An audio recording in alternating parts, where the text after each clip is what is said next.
Hi friends, അപ്പോൾ ഇറ്റൂസ് കോസി കോണിലേക്ക് എല്ലാവർക്കും സ്വാഗതം. ഞാനപ്പോൾ വീഡിയോ ചെയ്തിട്ടിപ്പോൾ കുറച്ച് ദിവസമായെന്നറിയാം. സോറി കേസ് തിരക്കായിരുന്നു. അപ്പോൾ ഇന്നത്തെ വീഡിയോയിൽ മറ്റൊന്നുമല്ല, നമ്മുടെ അടുക്കളത്തോട്ടം ഒന്ന് കാണുവാണ്. ചെറിയ അടുക്കളത്തോട്ടമാണ്. പുറകിലത്തെ സ്ഥലത്ത് കുറച്ച് ചെടികളും കൃഷികളും, ചെടിയല്ല, പച്ചക്കറികൾ. നമുക്ക് നല്ല നീണ്ട പയറുണ്ട്, പിന്നെ തക്കാളി ഇഷ്ടം പോലെ തക്കാളിക്കയാണ്. 3-4 മൂടുണ്ട്, അത് നിറച്ച് തക്കാളിക്ക്. അച്ഛനാട്ടോ കൃഷിയും കാര്യങ്ങളും എല്ലാം നോക്കി നടത്തുന്നത്.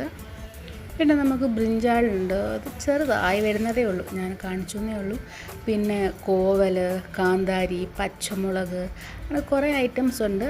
പിന്നെ ഇപ്രാവശ്യം നമുക്ക് മത്തങ്ങ ഉണ്ടായേ, ആദ്യമായിട്ട് കായ്ച്ചത്. പക്ഷേ ഇവിടെ പറയുന്നു നമ്മൾ ആദ്യമേ നോക്കിയില്ലെങ്കിൽ ഒരു പ്രാണി വന്ന് അതിൻ്റെ സത്തെല്ലാം ഊറ്റിയെടുക്കുന്നുണ്ടെന്ന്. പിന്നെ അത്രേ ഉള്ളൂ ഗൈസ്. ഇനി അമ്മൂമ്മ വന്നിട്ട് ആ പയറെല്ലാം ഇന്ന് കൂട്ടാൻ വെക്കാൻ വേണ്ടി അതെല്ലാം എടുക്കുന്നുണ്ട്. അപ്പോൾ മറ്റൊരു വീഡിയോ വീണ്ടും വരാം. Bye bye.